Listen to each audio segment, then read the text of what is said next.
Halo semuanya, kembali lagi bersama saya Michael. Di video kali ini kita akan membahas update market crypto ya teman-teman. Kita akan lihat secara outlook bagaimana pergerakan Bitcoin selanjutnya, nanti saya akan jelaskan di video kali ini. Tapi kita lihat dulu untuk event-event berikutnya dan mungkin beberapa berita mengenai altcoin yang kita bahas juga nanti di video ini teman-teman ya. Jadi kalau misalnya kalian suka video ini, video market update, jangan lupa tuh share videonya ataupun like videonya. Dan sekali lagi thank you semua untuk supportnya.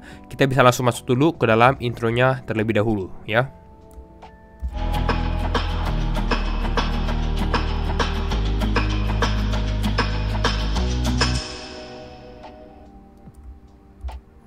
Oke, mengenai update market crypto ya teman-teman. Kita kalau lihat saat ini Bitcoin di area 58.100 dan memang mengalami penurunan ya.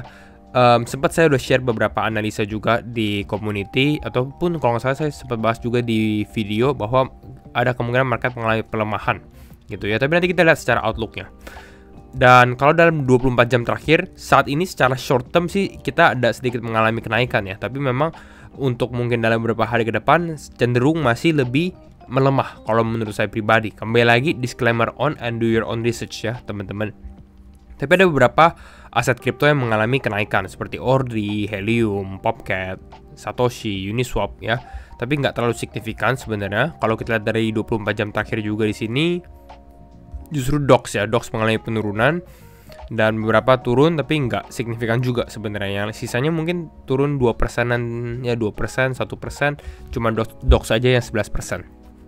Secara Fear and Greed Index kita di area fear, jadi memang sentimen ini masih fear. Sebenarnya pada saat market sentimen low seperti ini, sentimen rendah ini menjadi good opportunity untuk beli teman-teman ya. Tapi bukan berarti mungkin beli sekarang, karena menurut saya sendiri mungkin ada cenderung bisa melemah juga gitu. Tapi ini saya sudah bahas, kalau teman-teman mau cek altcoin apa yang bisa diperhatikan. Nah, ini saya udah ada videonya. Jadi udah lengkap nih, teman-teman. Jadi bisa lihat di sini, ini lebih ke arah altcoins. Dan sekarang kita bahas mengenai Bitcoin dan overall-nya. Nah, mungkin kalau teman-teman lihat dari judul September gitu ya. Kenapa? Karena memang September ini sebenarnya secara historis menjadi the worst performing month atau bulan terburuk untuk Bitcoin. Ya, kalau teman-teman lihat secara average rata-rata September ini turunnya sekitar 4,4%. Juni juga turun sih, minus 0,3 gitu ya. Tapi paling parah itu sebenarnya September dibandingkan dengan bulan-bulan lainnya. Lalu kalau teman-teman lihat di bulan September itu rata-rata kita merah gitu. Jadi kalau misalnya kita mungkin ekspektasinya nggak akan terlalu bullish gitu ya. Mungkin market akan lebih konsolidasi melihat data-data yang akan rilis di bulan ini gitu. Tapi saya masih optimis untuk menjelang akhir tahun, teman-teman. Jadi walaupun misalnya di sini kita turun, bukan berarti di kuartal 4 ini kita akan mengalami penurunan juga, karena kuartal 4 ini cenderung justru hijau. Kalau kita cut di sini, ini teman-teman bisa lihat ini hijau rata-rata. Ya, jadi akan cukup menarik ya untuk dalam beberapa bulan ke depan. Ini menjadi salah satu momen sebenarnya untuk kita mulai fokus lagi nih gitu terhadap market crypto. Nah, kalau kita lihat secara minggu ini, saya ada share untuk bulanan kalender. Teman-teman bisa cek langsung di community, di Wines Crypto Journal, teman-teman ada di link. Nah, kalau untuk minggu ini sebenarnya yang penting itu fokusnya sebenarnya di unemployment rate ya. Jadi benar-benar nih Kamis ada unemployment rate, Friday atau hari Jumat juga ada NFP, ada unemployment rate juga. Jadi memang fokusnya adalah ini tingkat kerja di Amerika bagaimana. Tapi harusnya ini nggak akan terlalu efek terhadap keputusan The Fed menurut saya. Karena The Fed ini akan mengambil keputusan kan di 18 September. Dan 70% atau 69% di sini adalah dia akan cut sekitar 25 basis point. Dan menurut saya ya lebih baik dia cut 25 basis point karena lebih softening lah istilahnya. Jadi biar soft landing juga ketimbang cut langsung 50 basis point. Karena ini berarti ada sesuatu yang salah nih. Kenapa The Fed cutnya agresif istilahnya. Tapi itu menurut saya pribadi. Lalu untuk altcoin sebenarnya nggak terlalu banyak news teman-teman. Yang newsnya saya bisa jelaskan mungkin lebih ke arah dari Polygon aja sih ya. Karena di minggu ini Matic akan berubah menjadi Pol ya. Jadi Polygon Matic tokennya itu akan menjadi Pol. Jadi jangan panik kalau teman-teman ada tulisan delisted Matic ya, delisted Matic, karena memang Maticnya akan dihapus diganti Pol. Ya, ini ada detailsnya teman-teman. Seharusnya kalau teman-teman taruh di CEX atau di centralized exchange, mau lokal, mau yang luar, itu harusnya akan otomatis aja sih. Jadi kita harus nunggu aja, kecuali teman-teman lagi buka posisi futures di Matic. Nah, itu harus mungkin di close posisinya gitu. Tapi nanti harus cek aja ke exchange masing-masing kalau teman-teman ada hold Matic ya. Dan sebenarnya perubahan dari Matic ke Pol ini menurut saya cukup menarik ya, karena kalau saya tadi baca-baca juga, Polygon itu ternyata mereka developing new blockchain lah, blockchain system kan, ada monolitik, ada modular. Nah, dia bikin namanya aggregated.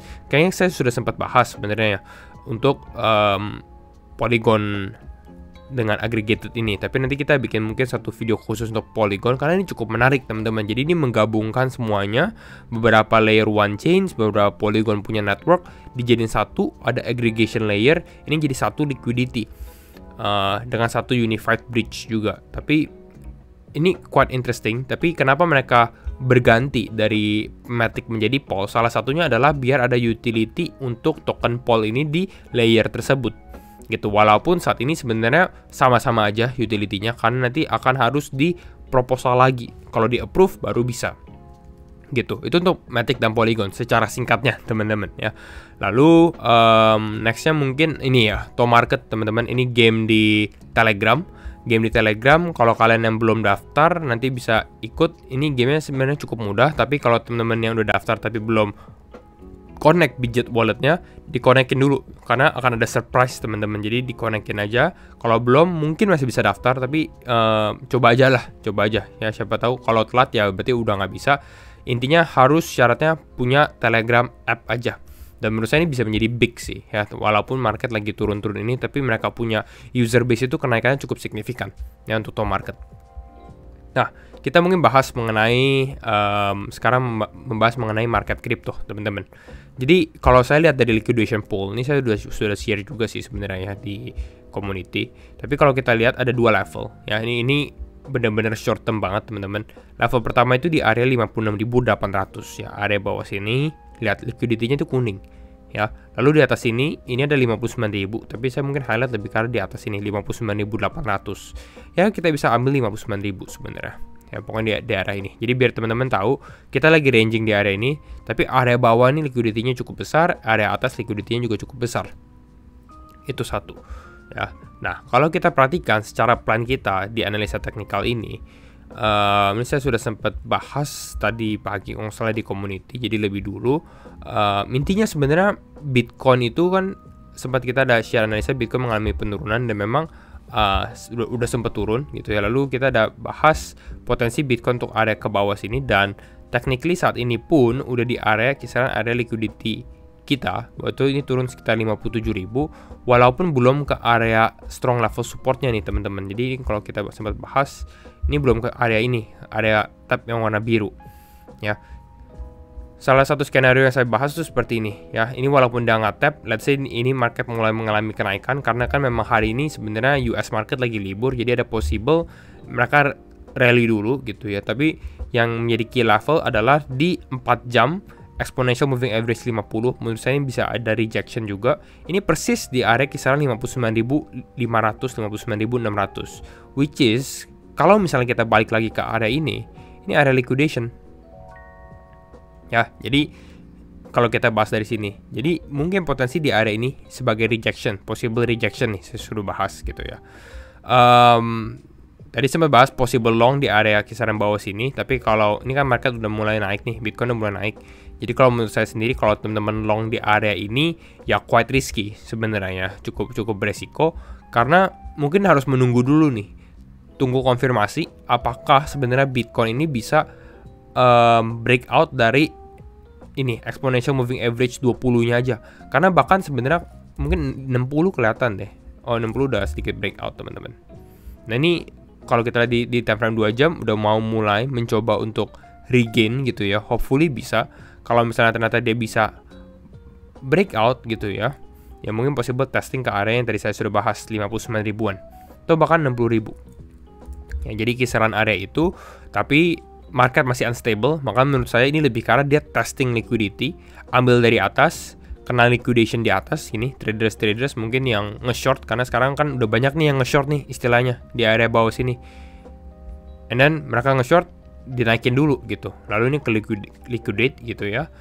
Lalu mereka lihat, wah ini market akan mulai mengalami kenaikan lagi gitu ya. Market akan mulai mengalami kenaikan lagi, ternyata enggak, turun lagi gitu. Nah, ini langsung terkocok istilahnya gitu ya, karena manipulasi. Kalau misalnya hal ini terjadi, kalau kita berpikir seperti paus gitu ya. Tapi ya kalau pausnya berpikir seperti saya. Tapi kira-kira itulah secara teori, kalau kita perhatikan secara psikologinya sebenarnya. Lalu mungkin possible kalau misalnya ini nggak kuat ya ke area bawah, karena saya sebenarnya masih melihat potensi sedikit bahwa Bitcoin turun mungkin ke 54 atau 52 teman-teman ya untuk di bulan September. Kembali lagi, kalau kita bahas di awal, September itu not great sebenarnya ya. Jadi di awal bulan September atau mungkin di pertengahan bulan September masih ada possible sebenarnya tendensinya mungkin kita akan masih sedikit melemah gitu ya, sehingga ini akan menjadi good opportunity karena banyak orang pasti akan bilang wah ini market akan turun terus, nggak akan naik. Nah, itu mungkin menjadi salah satu trigger teman-teman pada saat orang-orang udah nggak percaya bahwa market akan naik gitu ya. Itu ada trigger untuk beli gitu, karena biasanya pada saat market udah fear ya, itu kita harusnya jadi greed ya, seperti kata Warren Buffett. Nah, hopefully dengan hal tersebut bahwa market akan kembali lagi mengalami kenaikan di akhir September ataupun ya di kuartal 4 gitu. Jadi kira-kira plan untuk minggu ini tuh seperti ini, tapi pastinya bisa berubah lagi. Saya akan update, kalau update seperti ini ya di video bisa, tapi kalau di YouTube itu kan kadang agak lama ya. Jadi kalau mau cepet join komunitas juga gitu. Nah, kira-kira mungkin ini semoga membantu teman-teman. Short video untuk overall market akan cukup menarik untuk minggu ini teman-teman, tapi memang didominasi lebih ke arah unemployment data ya, kalau kita lihat dari sini unemployment. Nah, lebih ke arah unemployment data dari US, dan mungkin volatilitasnya akan mulai di ya Rabu, Kamis, Jumat kali ya, karena Senin kan libur. Oke, jadi kira-kira itu aja. Semoga membantu teman-teman, dan see you in the next video. Bye-bye.